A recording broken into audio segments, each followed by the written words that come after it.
The other one that we're looking at is Restauradora. Now that is a sad story.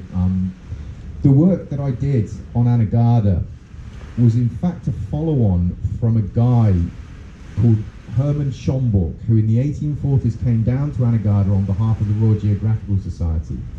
And he submitted his report, and he was subsequently elected a Fellow of the Royal Geographical Society. Now, the work that I did on Anegada a few years ago was an extension of that. And when I submitted that, they elected me as well. And when I was elected a Fellow, that allowed me into the areas of the Royal Geographical Society that you don't normally get into, and that allowed me to get to the maps that Schomburg had drawn about that reef. And the one that really upset him, and something that actually stuck with him for his whole life, was the Restauradora. She was a Portuguese slaver. She hit the reef. She went down very quickly, and they couldn't get the enslaved people off of the ship. And he rode over it a couple of days later, and he said that you could just see these people lying in rows, in chains, with the barracudas and all of the fish feeding on them. And that's something that never left Schomburg.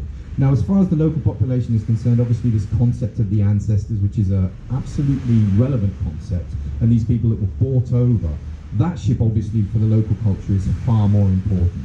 Now, the Restauradora and the Estrella, according to Schomburg's maps that I managed to extract from the RGS, are very close together. They're probably within about 50 or 60 feet.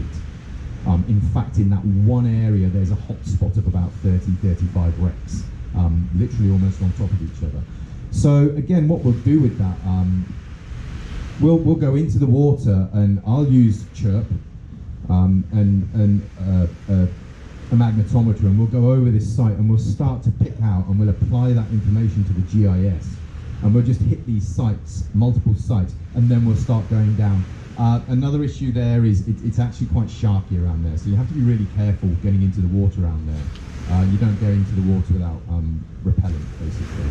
So, you know, getting all of this stuff in and the equipment in is quite humdrum, but we're hoping maybe to start taking a look at those sites next year and get underwater and see what the resource is. Because then we can open up Anegada more.